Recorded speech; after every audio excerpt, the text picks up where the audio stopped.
the migrant shelters are going to be built is labeled as a grasslands restoration project, and in parentheses underneath that on the map it said public access denied. I know the Audubon Society has done work there.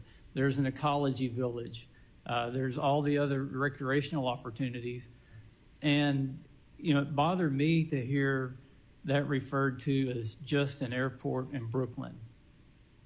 I live in a national park, and that would be very offensive to me if somebody said it was just a bathhouse in Arkansas. There's a lot of pride in the local communities where these parks exist. But to me, that's just an indication of how this whole situation is being viewed, that it's just an airport in Brooklyn. Who cares if we build a few migrant shelters on it? I'm going to give the two local authorities in Brooklyn an opportunity to talk about that and to make any final closing comments you would like to. We'll start with you first, Ms. Ariola.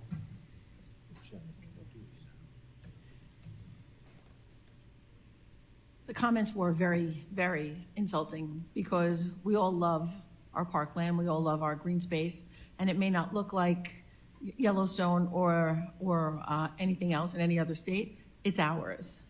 And it is not just a rundown runway. It is a place where people go and enjoy, up to 1 million people per day. And it's where schools go, and schools have their after-school recreational athletic fields, and they play there. It's where people have a community garden. It is a place of community for the surrounding communities. And, you know, there's been a lot of talk, you know, Ms. Acer said about, you know, organizations doing their job and getting people asylum, you know, status.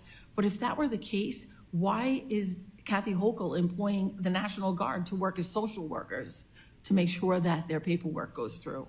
And what happened to our homeless population that were New Yorkers prior to the migrants coming into this? Have they evaporated? Have our veterans, homeless veterans, have they evaporated? Such focus is being given to this that all the other issues that New Yorkers are facing have just gone to the wayside. But we are stretched so thin that we're now looking at national parks that are not safe. If anyone saw the video that played earlier, Assemblymember Williams was there. She was in 10 inches of water. That's not on a hurricane. That's on a light rainfall. It is unsafe to put the migrants there. It is unsafe for anyone to be there. We've said it from the start. This is not any type of NIMBY type of ask. This is bipartisan. This is what it should be. A Republican and a Democrat who are working together to make sure that the integrity of their park remains what it should be as a national park. The surrounding communities remain as they should be, able to enjoy that park, and that the migrants, the homeless, and those who are seeking asylum are tended to. But we can't continue to do it because there is no more room at the inn and our borders are not closing. And unless they do, we are going to continue to be overrun, and it won't just be New York. It'll be every city in every state across America. Thank you for the time. Thank you for coming to see our national park. And thank you for hosting this session for us, this hearing. Assemblywoman Williams, thank you for your passion to speak out on this. I didn't introduce you as a Democrat member of the New York General Assembly, but it's been established here in the discussions. Any closing remarks and yes, about just an airport in Brooklyn? Thank you so very much. And we had to travel all the way from the southern side of Brooklyn to hear that our national park is just a regular runway. Well, that might be your opinion. And we've heard many opinions float around this room today. However, our visit here to Congress is to talk about using what we call our national park, the misuse and the intent to house 2,000 plus men. We talk about protected fields there. In every area of Floyd Bennett Field, there is signage. And the signage says, area closed, do not enter. It's a natural resource protection area. Violators are subjected to be fined. Grassland habitat management area. The following activities are prohibited: entry, kite flying, pets, fires.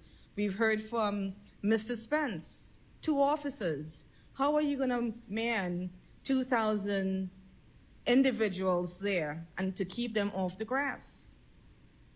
Not to mention, there are other things floating around. Right across the street, we have a very big area, Buttle Beach, that is contaminated with radiation, that is closed off. What is to say that they won't end up on that side of the beach? So we have to be very vigilant of what is we're saying. Myself and my colleague here, we come together in a bipartisan effort because our community have a voice. And the one thing that I did not say, when they spoke earlier about low income and communities of color, in the 5th 9th Assembly District, 70% of our population is Black. Another 25 to almost 30% is white. So we really need to do our homework, and probably if they came into our communities to do a public assessment or to hear from individuals, you would see the diversity of our community. And as taxpayers, we should be concerned about what is happening in our backyard. As parents, we should be concerned about the safety of our children.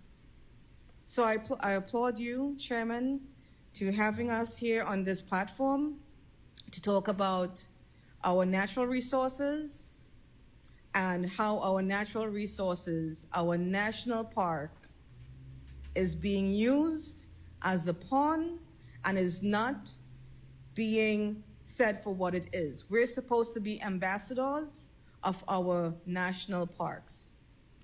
And that's it. Thank you. Thank you. Mr. Spencer, you never got asked the question, but have you worked at other national parks other than Gateway? No, Mr. Chairman. I actually am based out of here in D.C. We only have 3 field offices: D.C., New York, and San Francisco.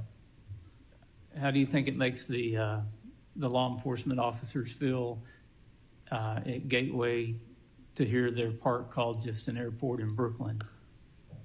I don't believe my members who are proud New Yorkers up there would appreciate that comment, but that's okay. Thank you. The ranking member, I believe, has an announcement. Yeah, Mr. Chairman, thank you. Before we wrap up, I'd like to ask unanimous consent to enter some documents into the record having to do with the text of NEPA's emergency process, the historic uses of Floyd Bennett Field, to dispel some of the environmental review and the myths about the park and environmental review. Report from Cato, Drug Enforcement Administration, and PR that lay out the facts about fentanyl and drug trafficking. Newsflash: asylum seekers are not responsible. It's organized crime on both sides of the border. And a GAO report on the wall. And finally, the budget recommendations, the continuing resolution, and the approach to deal with issues of the Park Service, including enforcement. And I can't do anything, Mr. Chairman, and thank you very much for the indulgence. I can't do anything to take away the damaging nativist and racist rhetoric that permeates and affects this issue and keeps it from being really discussed and dealt with. But at least my effort to make sure that the record has some information that's rooted in reality and fact. And with that, thank you very much. Thank you, ranking member, and I'll also be submitting to the record, and without objection, your stuff can be submitted. I'll be submitting to the record an accounting of the national disaster emergency that was declared for Floyd Bennett Field when it was used in an emergency situation for other purposes, and how there were denial of FEMA trailers to be located there for housing after that national emergency declaration. Also, we'll be submitting additional information to the record on the funding of the National Park Service and the fact that those numbers have gone up, and this administration asked for budget cuts far beyond what have been included in the rescissions in the Interior Appropriations Bill that hasn't been debated on the floor yet. Again, I want to thank the witnesses for your valuable testimony and the members who were here for their questions. The members of the committee may have some additional questions for the witnesses, and we will ask you to respond to these in writing. Under Committee Rule 3, members of the committee must submit questions to the subcommittee clerk by 5 p.m. on October 2nd. The hearing record will be open for 10 business days for these responses. If there's no further business, without objection, the committee is adjourned.